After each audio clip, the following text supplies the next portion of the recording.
Hi, Flosstube. Today we're going to visit the V&A East, the new storehouse where you can come and visit the embroideries and take a look at them and photograph them yourself. It is the new way of doing what used to be a way to see the embroideries back about 20 years ago when the textiles were still in the museum. So let's get in the backpack, go inside, and at the end of this video, I'll give you some directions on how to get here because it's not actually the easiest place to get to. Founded in the 1850s, V&A's first director, Henry Cole, declared that the museum should be a schoolroom for everyone. Its mission was to improve the standards of British industry by educating designers, manufacturers, and consumers in art and science. The opening of the new V&A East storeroom is true to this original vision and unique in the world of museums. The storehouse has been newly envisioned as an open space where objects in storage can be viewed on their supports as well as in small displays down some of the 4 floors of space. There is additional exhibition space now housing the David Bowie collection. Some of the space requires free tickets, such as the David Bowie collection. Others can be wandered during the open hours. And of course, you can book an appointment to use the combination Clothworkers Center and book an object space in the study room. Anybody can make an appointment to see any of the objects that are stored here and available for appointments, which is quite a bit of the textile collection. So I will show you how to go about doing that on the website. To use the study room and book an object, go to the V&A website and choose Explore the Collection. Put the object type into the search box, such as whitework samplers. Under each object is now a status bar which tells you where the object is, such as in the East Storehouse, or at the main museum at South Kensington, or if it's on display in South Kensington. It will also tell you if the object can be seen by booking an apartment in either the South Kensington facility or the new East Storehouse. There will be an Order This Object white box next to the location if you can put it into your cart, or it might say that it's unavailable. If it is currently unavailable, that object is in transition for an exhibition or someone else's appointment. This can be a 2-week turnaround, and so you see some samplers here that I have just gotten out, and they are currently unavailable to be booked until they are back into their normal storage space. Choose a piece by clicking the button, and you will see at the bottom how many Order an Object spots you have left. You can request up to 5 objects per appointment, and amazingly, you can book up to 2 appointments in a day. Once you have your 1 to 5 objects in the cart, click the Order an Object box at the bottom of the screen and it will take you to this view where you can remove or add more objects. Make sure that you have all the objects you want when you then click the Book Appointment box at the bottom right. Your objects are reserved for you for 20 minutes to complete the appointment checkout process, otherwise they are released for others. Choose the date you are interested in and press Continue. You can then select the length of time you are looking for and the time for an appointment. Press Continue and fill out the required information. You can bring 1 guest with you, and on the next screen you can fill in their name. In my case, 2 of us came to research the same set of objects. Once you have received your confirmation, you can go to schedule another appointment on the same day or even the next day. I reserved 4 appointments for my overseas trip to see 19 objects. This new system is really a dream in terms of ease to use.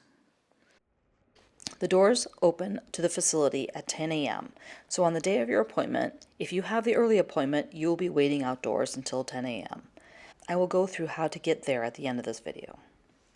The staff greets you and directs you to the lockers and bathrooms behind this wall. Place everything you have, coats, purse, etc., into the locker and only take a pencil, no pens are allowed, and papers, camera, computer, measuring tape, etc. that you will need for the visit. Ask a staff member and they will give you a heavy plastic bag to put them in. You can't take bags into the room for obvious reasons. It is best practices to wear clothes that aren't drapey, nothing that could catch on the objects. So wear slimline clothes for the day and leave the long necklaces, bracelets, and scarves behind. Don't wear sleeves with big ruffle cuffs either. Go up to floor 2 and walk towards the center overlook. Turn to your right and you will see a pink doorway for the study center. There is a check-in desk and you will be asked for your name, and if you can remember to bring it, the appointment number in the email that they will send you a few days before your appointment. It's in the subject line. You'll be required to wash your hands before entering. There are several staff members in the study room who are responsible for moving your objects, helping you with equipment if needed, and reminding you of the rules. They are generalists and lovely people. Many of them really enjoy learning about the objects in the minute or two between their other tasks. They have many appointments in a day, so can't hover over you, but it's always polite to find out more about their background if you have a chance.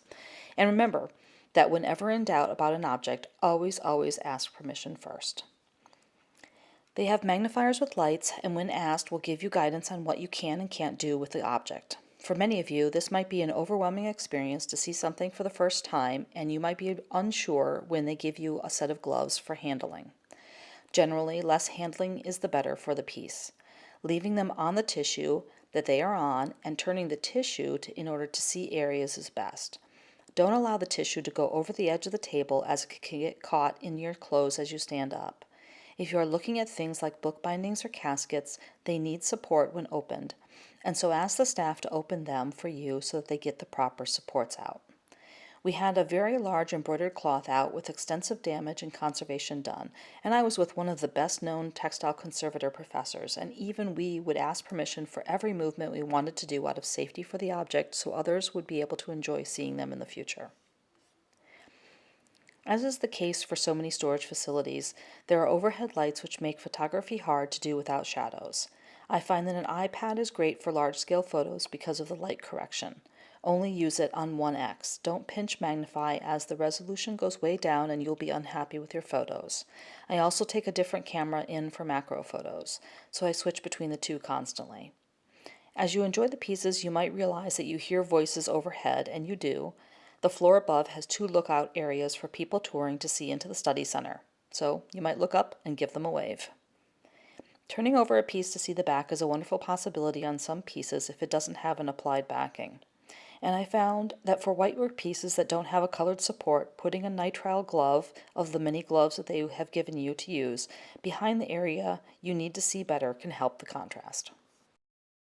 Now let's take a look at some of the highlights of what I was looking at during my appointments. Seen here are 2 pieces laid side by side as part of research on the products of professional workshops, comparing motifs and patterns. The piece on the left is made up of 2 fragments and have been seamed together. As of yet, we haven't figured out what the original object was. One on the right, a large cloth that is termed a bedcloth in the system, but may have been something else based on research I haven't published yet. I've been waiting about 5 years to see this piece, knowing that it was far more spectacular than the photos on the website, and it did not disappoint. The piece is worked in needle lace stitches in silver and silver gilt thread and silks. The embroidery house also went an extra mile and used silk threads as part of the stitch, here seen as the return of up and down buttonhole for the thistle.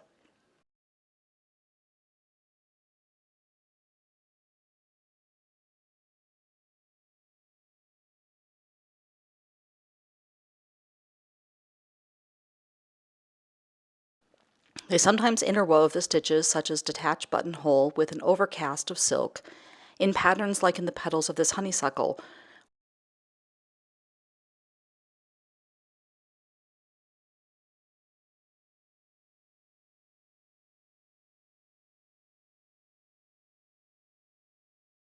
or even worked with a metal thread in the same needle as a silk thread, which just boggles the mind, as they did for these rose petals.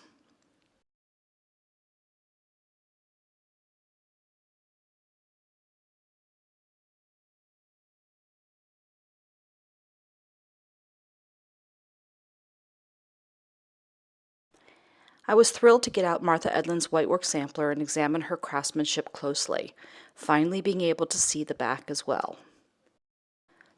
Martha was very neat with her work and did a very good job on her cutwork and needle lace sections. This isn't the case with all whitework that I see. I can say that she was on the very good end of the expertise spectrum. She worked this piece before her casket and after her polychrome sampler, which shows some interesting learning efforts at the beginning of the sampler until her understanding of tensioning threads improved.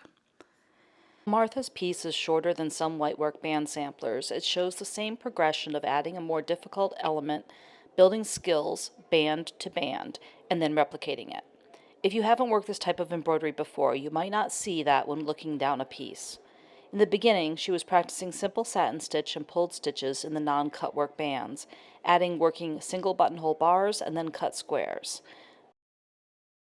She then graduated to a band with simple arched buttonholes that were linked and simple buttonhole circles built on a spider's web structure. Later bands incorporated picots that didn't show up in the band previous, adding a difficult skill with two separate types of picots here, one on a needle-woven bar and the other built as you are doing a buttonhole stitch.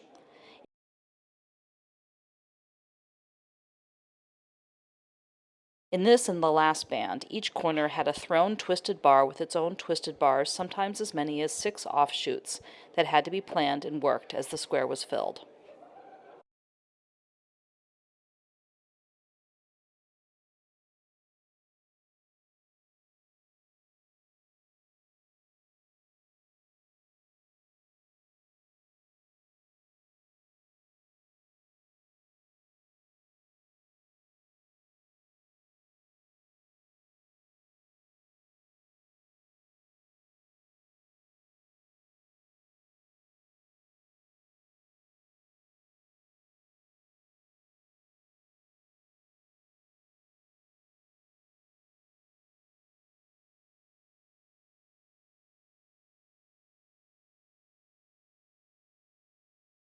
This very early whitework sampler by SID in 1649 is extremely expertly done. It is unusual as the techniques are simpler at the bottom and then work up in more and more complexity. It was mounted on a dark background, and so I couldn't access the back to see how neat she had done it. It is interesting to focus in on the areas where the design is made up of filled squares. The dark and light of the squares makes the design show up, yet each square is a mini thesis in itself. Here, look at a close area and the squares that made it up. These mini spaces were worked with one thread that didn't stop, so the path of the thread had to be considered by the girl to get all the pattern elements in and then back to the beginning. It is exactly like the brain games where you place your pencil on the paper and have to trace over the pattern and come out at a particular spot. Thinking and planning all the steps ahead is what she was doing and learning. If you have read my recent published paper on these boarding school embroideries, I lay out how this was a purposeful method of educating the girls of a particular social class to prepare them for the vicissitudes of their later life, and that they often had to take on complicated businesses or financial investments when their husbands passed away. We like to think that women were useless in the past or completely held back, but deep examination of the primary source data shows that this wasn't true. If you want to read this paper, visit my website with the links below to find out how.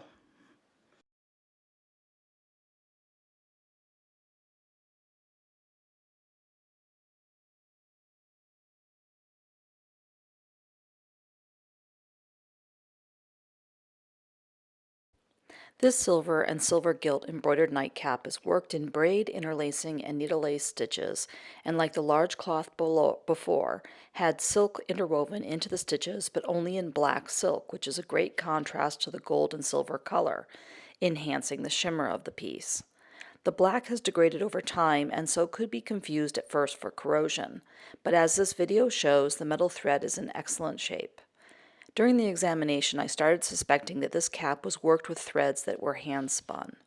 That process of metal thread manufacture results in a thicker, flat lamella that winds around the silk core, and it doesn't have the large number of micro scratches on the surface that will allow the base metal to show through, aiding in corrosion. There were 2 processes to make threads that overlapped at that time frame: cut thin lamella of a beaten sheet or a rolled wire. The rolled wire has microcracks on the surface and is generally thinner as well. If you want to learn more about these types of stitches and the people who made the thread, check below in the comments for a link to a free paper I gave at TSA on that. Looking closer at the cap, you can definitely see the black silk that was interwoven on the Ceylon stitch used for the coils and in the flowers. I have seen this on several pieces and it's quite effective visually. If you like black work, this might be your next embroidery exploration to go add black to your gold and silver in pieces. I wanted to look at this sweet bag, which has several almost matches, one being in the Burrell collection in Glasgow. One other researcher I know is working on this piece and hasn't yet been able to see this one, so I took a list of questions for her to answer. One was as if the tassels were original or replaced. They definitely were replaced, and at the bottom you could see where the original had been cut off and then a later modern type tassel was sewn on with a super thin little silk thread. The original tassels on these types of bags are Turk's head knots on the bottom on sturdy linen threads wrapped with metal threads, and at the sides, wooden molds covered in a tapestry-like covering.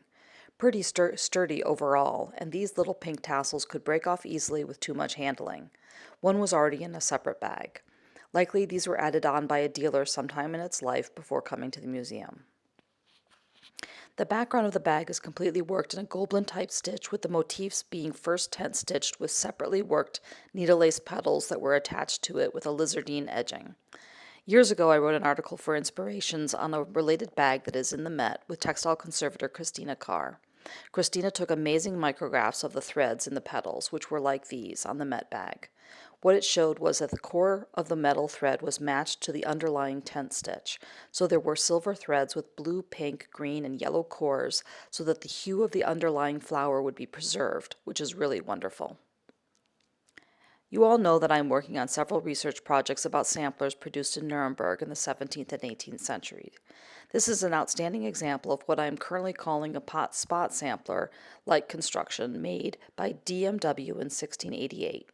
She came from a family which had arms and likely placed the arms of both her mother and her father's family on the piece. I haven't as of yet located these arms, but some good digging in the Sibmacher Wappen book will likely locate them and may give a few candidate girls for the piece. An initial look at the patrician families in Nuremberg at the beginning of the 17th century didn't yield the right family arms yet. I was interested in this piece as I have photos front and back of several of these worked at the same time, so I was checking to see if the same patterns were worked in the same stitches. And if you have been in my pincushion class, you might recognize this pattern, except that it isn't, and there are a few motifs in this repeating pattern that don't show up in the other similar samplers. More mysteries to solve about who designed and taught. This piece wasn't framed and hadn't been out in much light, its front and back being almost the same color. Just amazing to see that it was much as it had been made originally, and so bright. This box was ordered because I was interested in if the box was original. A velvet-sided box with a recognized silk pearl top was confusing to me. Whitney Antiques has handled many panels like this, but not on the top of boxes, and when looked closely at, there were obvious places where the pearls had been replaced after damage, with what appeared to be either bullion stitches in some places, or in some others, maybe a cut thread. Opening the box left me with either relief or disappointment, not sure which. The condition and design of the interior were not that of a 17th century box, but of something modern, making me lean strongly to the panel being mounted sometime in its life after some fixing was done to try to improve its value. One of the last pieces I will show might seem vaguely familiar to my viewers. That is because it is worked in the same professional workshop as the jacket we used as the pattern for the Plymouth jacket. I was excited to see this up close as I hadn't been able to see it when it came into the collection because of the closure of the Clothworkers Center in preparation for this move to the new V&A East Storehouse. I wanted to look at it in close detail. The round shape is not original. By following the seams, repeat of the pattern, and the buttonhole edge details, we realized it was originally a coif. It helped that we had another coif out and were able to lay them next to each other and follow the curves to verify. Pieces of the original coif had been cut and rotated to fill in to try to make this another shape. Not sure for what, perhaps it had been framed as a circle. But looking at this detail, those of you who worked on the Plymouth jacket will instantly recognize motifs and how they were worked. Exciting as it adds to the story of how professional workshops did their work. When leaving the study room, maybe for a lunch on the ground floor before your next appointment, you might see this wall. For many of this, it is from another sweet time. For over 100 years, these pull-out frames were in cases in the textile rooms at the V&A. Many an independent researcher got their start, including me, at these frames. My first visit was a trip during graduate school to London. I went there and was amazed at the embroidery on view. A security guard showed me how I could slide one out of the cabinet and put it on a study table to photograph or look at. My mind was blown as I stood there with Jane Bostock in my hands. That day was the beginning of my empowerment to study these pieces myself and not just have them interpreted for me by others. After many hours, and it would have taken days to see it all, I left and went to the closest red phone booth and called my mother with an international call. I cried on the phone with her about what I had just had in my hands and seen. My needlework world was blown open, and I shared it with my first embroidery teacher, my mother.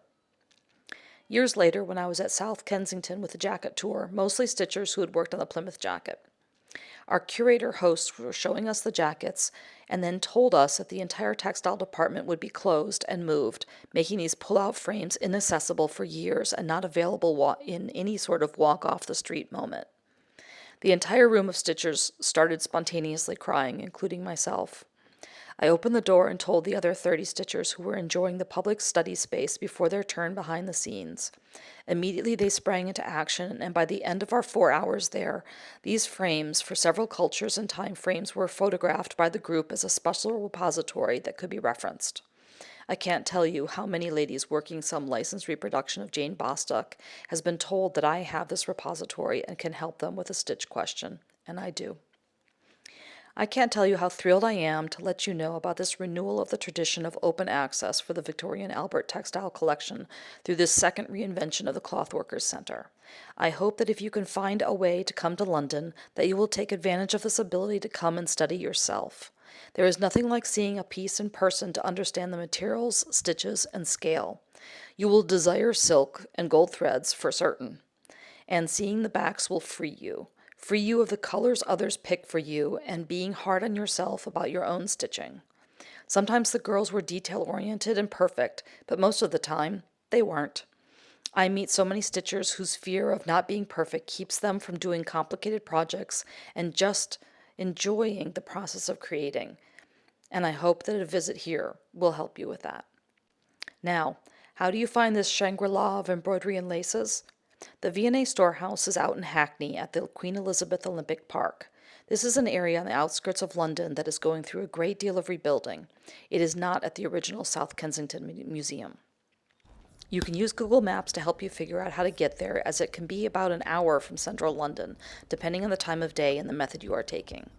For example, here are the directions for getting there from the original museum. But I'm going to show you some functions of Google Maps that you might not be aware of. If you move down here, you can choose Arrive By for a time and date, say your appointment time. Then it will give you estimates for typical traffic at that time of day.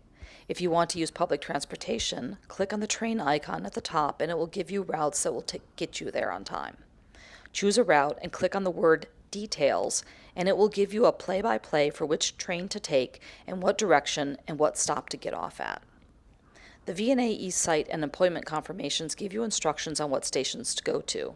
I found that the two that were most useful for a tourist who is in London already are the Stratford Tube Stop or the Stratford International Train Stop on the Southeastern train line. If you get an Oyster pay-as-you-go card, you can travel on the tube to the Stratford Tube Station. You can also take the Southeastern High-Speed Rail one stop from St. Pancras Station to Stratford International. Once there, you can use the walking directions for about 15 to 20 minutes to get there, or take a bus. One thing that confused us at first walking was that there is a building with a big V&A logo on it near the train stations, but that wasn't it. You can't see the building that is the V&A East until you are almost right there. So if you see it in the distance, that isn't it. The bus which takes you right to the building from either the tube or train station is called Here East, and if you want to avoid the long walk, you need to use the website to find it. HereEast.com takes you to this site. Scroll down to find the shuttle routes and click on the View Bus Stop on Map. The bus goes in a loop. Click on the link and it will open Google Maps, and then you can get the walking directions to it.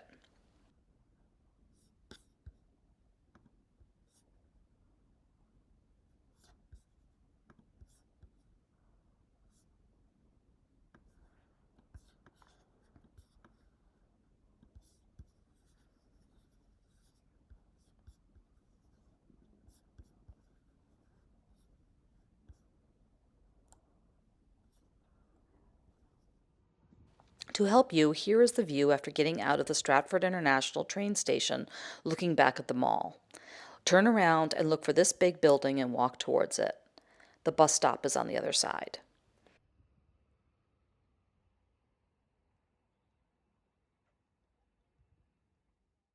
You are looking for the bus stop F, and the bus will have Here East on it. When you get to the stop with this orange bus overhang, you are there. The entrance to the storehouse is down the side street, so walk along the building and then take a left. When you find the silver doors with the big V&A on it, you are here. Reverse the directions to get back to the train station.